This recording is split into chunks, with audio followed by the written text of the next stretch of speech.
மனம்தான் மூலதனம் இந்த பகுதியில நாம மனசை பத்தி பல விஷயங்களை பார்த்து வர்றோம். இன்னைக்கு நம்ம ஆழ்மனதோட ஆற்றலையும் அதோட தன்மையையும் கொஞ்சம் பார்ப்போம். அதாவது நம்ம ஒரு நாளைக்கு எத்தனையோ பில்லியன் பிட்ஸ் ஆஃப் இன்ஃபர்மேஷனை நம்மளை சுற்றி நடக்குதான். இத்தனை விஷயங்களையும் நம்ம ஆழ்மனதால எடுத்துக்கிற முடியாது. அதுல ரொம்பவே மைன்யூட்டான போர்ஷன்ஸ் ஆஃப் இன்ஃபர்மேஷன்ஸை மட்டும்தான் அதோட எடுத்துக்கிற முடியும். அதாவது உங்ககிட்ட டன்ஸ் அண்ட் டன்ஸ் ஆஃப் உங்ககிட்ட ஒரு திங் வருது, ஒரு பொருள் வருதுன்னு வச்சுக்கிறீங்களேன். அந்த விஷயத்துல உங்களால உங்க வீட்டுக்கு உங்களால கொஞ்சம் ஒரு பொருளை மட்டும்தான் எடுத்துட்டு போக முடியும் அப்படின்னு இருந்தால், ஆர் நீங்க ஒரு சூப்பர் மார்க்கெட்டுக்கு போறீங்க, அங்க அப்படி கடை விரிச்சு அவ்வளவு சாமான் இருக்குது. இத்தனை சாமானை நீங்க எதை வாங்குவீங்க? உங்களுக்கு எது பிடிக்குமோ, உங்களுக்கு எது வேண்டுமோ அதை மட்டும் கரெக்டா போய் பார்த்து அதை வாங்கிட்டு வருவீங்க.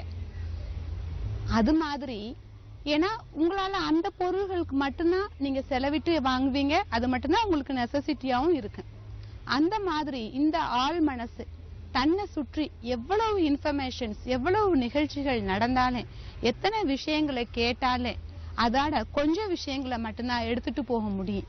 அப்போ அந்த ஆள் மனசு எந்த விஷயத்தை எடுத்துட்டு போக, அந்த இடத்தான் சொல்றாங்க psychologically deletion, distortion and generalisation அப்படின்னு சொல்லுவாங்க.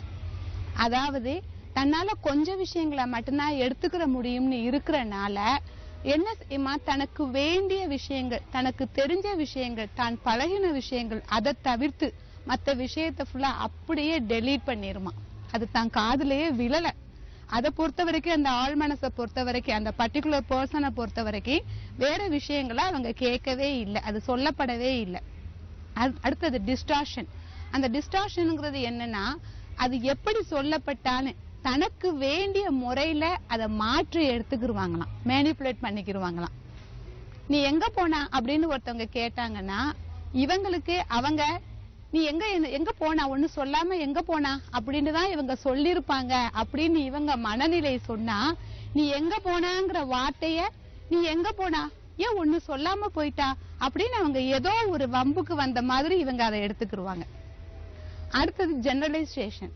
இந்த ஜெனரலைசேஷன் அப்படிங்கிறது என்னன்னா, ஒரு 2 முறை ஒரு விஷயம் நடந்துச்சுன்னு வைங்களேன், அவங்க எப்பவுமே என்ன பேசதான் செய்வாங்க, அவங்களுக்கு என்ன கண்டாலே பிடிக்காது அப்படின்னு சொல்லிடுவாங்க. அவங்க எப்பவுமே பேசுவாங்கன்னா எப்பவுமேங்கிற அந்த வார்த்தைக்கு அர்த்தம் என்ன? அவங்க 2 முறை பேசியிருப்பாங்க, இது 3வது முறை.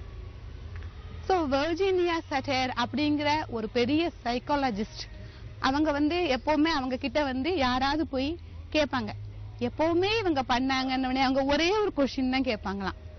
அந்த பேஷண்ட்ஸ்க்கு அந்த அவேர்னஸ் கொடுக்கறதுக்காக, எப்பவுமே வா அப்படின்னு கேட்பாங்களாம்.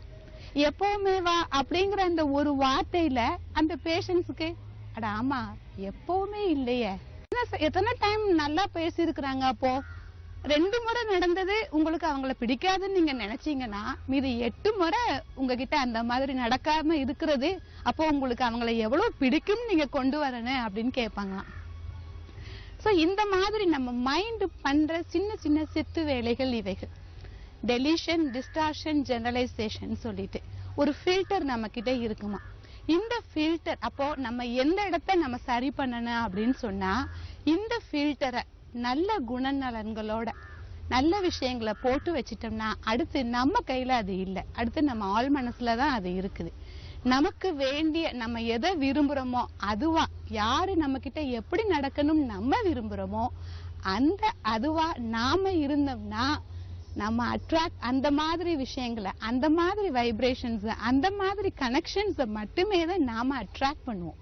அவர் அந்த ஊருக்கு புதுசு, இந்த ஊர் மக்கள் எப்படி இருப்பாங்கன்னு தெரியலையே அப்படின்னு சொல்லி தயங்கின மாதிரியே அந்த ஊருக்குள்ள வந்த அவர் ஒரு ஓரமா ஒரு முதியவர் உட்கார்ந்துட்டு இருக்கிறத பாக்குறாரு. அவர்கிட்ட போய் இவர் கேக்குறாரு, இந்த ஊர்ல மக்கள்லாம் எப்படி இருப்பாங்க அப்படின்னு கேக்குறாரு. உடனே அந்த முதியவர் அவரை மேலும் கீழும் பார்த்த வண்ணம் திருப்பி கேக்குறாரு, நீங்க எந்த ஊரு, உங்க ஊர்ல மக்கள்லாம் எப்படி இருப்பாங்க அப்படின்னு கேக்குறாரு. இவரு, உண்மையை சொல்லணும்னா நீங்க வயதானவர், உங்ககிட்ட சொல்றதுக்கு என்ன, ரொம்ப சுயநலவாதிங்க அவங்கெல்லாம், அதான் நான் இந்த ஊருக்கு வந்திருக்கிறேன் அப்படின்னு சொல்றாரு. உடனே அந்த முதியவர் சொல்றாரு, சாரிங்க, இங்க உள்ள நல்லவங்க அதே போல சுயநலவாதிங்க தாங்க அப்படின்னு சொல்றாரு. இவரும் ஒண்ணும் புரியாம அந்த இடத்தை விட்டு தள்ளி போயிட்டாரு. இப்போ கொஞ்ச நேரம் இருக்கேன், வேற ஒருத்தர் அந்த வழியே வந்தவரு அதே முதியவர்கிட்ட அதே கேள்வியை கேக்குறாரு. ஏங்க இந்த ஊர்ல ஆட்கள்லாம் எப்படிங்க அப்படின்னு கேக்குறாரு. இப்ப அந்த முதியவர் திருப்பி அவர்கிட்ட உங்க ஊர்ல எப்படி அப்படின்னு கேக்குறாரு. அவர் சொல்றாரு, எங்க ஊர்ல எல்லாருமே ரொம்ப நல்லவங்க, ரொம்ப உதவி மனப்பான்மை உள்ளவங்க அப்படின்னு சொல்றாரு. ரொம்ப ஆச்சரியம், எங்க ஊர்லயுமே இந்த ஊர்லயுமே எல்லாருமே ரொம்ப நல்லவங்க, ரொம்ப உதவி மனப்பான்மை உள்ளவங்க அப்படின்னு சொல்லி அந்த முதியவர் இவருக்கு பதில் சொல்றாரு. கிட்ட இருந்து கேட்டுட்டு இருந்த அவங்க மனைவி கேக்குறாங்க, என்னங்க நீங்க கொஞ்சம் முன்னாடி வந்தவர்கிட்ட நீங்க இங்க வந்து எல்லாருமே சுயநலவாதிங்கன்னு சொன்னீங்க, இவங்க கிட்ட எல்லாரும் ரொம்ப நல்லவங்கன்னு சொல்றீங்க அப்படின்னு சொல்லி கேக்குறாங்க. அப்ப அவங்க சொல்றாங்க, அவரு தன்னோட ஊர்ல தன்னை சுற்றி இருந்த மக்கள் சுயநலவாதின்னு பார்த்திருக்கிறப்போ அவர் எங்க போனாலுமே அவரு அந்த மாதிரிதான் எந்த மக்களையுமே பார்ப்பாரு. அது போல இவரு தன்னோட ஊர்ல தன்னோட மக்களை நல்ல உதவியானவங்கன்னு பார்க்கும்போது இவரு எங்க போனாலுமே தன்னை சுற்றி இருக்கிறவங்கள உதவியானவங்களா தான் பார்ப்பாங்க. ஏன்னா தான் யாருங்கிறதுலதான் மற்றவங்க யாருங்கிறது இருக்கிறது அப்படின்னு சொல்லி சொல்றாரு. இது உண்மைங்க. இது ஒரு மாரல் கதை மாதிரி நமக்கு தெரிஞ்சால் கூட இது சயின்டிபிக்கான உண்மை அப்படின்னு சொல்லி சைக்காலஜிஸ்ட் சொல்றாங்க, சைக்காலஜிக்கல் ஸ்காலர்ஸ் எல்லாரும் சொல்றாங்க. அதாவது நம்ம மனசு நம்ம யாருங்கிறத பொறுத்து, நம்ம எதை விரும்புறோங்கிறத பொறுத்து தான் நமக்கு தேவையான தேவையான கனெக்ஷன்ஸ தேவையான மேட்டர்ஸ வந்து அதை அட்ராக்ட் பண்ணு, அந்த கனெக்ஷன் தான் நமக்கு கிடைக்கும்னு சொல்லி சொல்றாங்க. அதனால நமக்கு என்ன விருப்பங்கிறத நம்ம மனசுக்குள்ள ஒரு ப்ளூ பிரிண்டா ஏற்படுத்திக்கிட்டோம்னா அது மாதிரி உங்க விருப்பங்கள் நடைபெறும்னு சொல்லி சொல்றாங்க. சோ நம்ம கிட்ட இருக்கிற அந்த டெலீஷன், டிஸ்டார்ஷன், ஜெனரலைசேஷன் அப்படிங்கிற அந்த சப்கான்சியஸ் மைண்டோட ஆழ்மனசோட ஆற்றலை தீயவைகளை டெலீட் பண்றதுக்கு, தீய விஷயங்களை தள்ளி வைக்கிறதுக்கு, நல்லவைகளை ஏற்படுத்திக்கிறதுக்கு அவங்க எப்பவுமே எனக்கு செய்வாங்க அப்படின்னு சொல்லி ஜெனரலைஸ் பண்றதுக்கு உள்ள முறையில நாம பழக்கி வச்சிட்டோம்னு சொல்லி சொன்னா அந்த முறைய நம்மளோட சப்கான்சியஸ் மைண்டுக்கு நம்ம பிராக்டிஸ் கொடுத்துட்டோம்னு சொல்லி சொன்னா அது இயல்பா நடந்துகிட்டு இருக்கு. அப்போ அங்க உறவுகளும் பாதிக்கப்படாது, எந்த ஒரு இழப்புகளும் நடக்காது, மன அழுத்தத்திற்கு அங்க இடமே இல்லை, மகிழ்ச்சி மட்டும்தான் அந்த வீட்டுல கூடியிருக்கு. வாழ்க்கை வாழ்வதற்கே வாழ்வோம் இனிதே.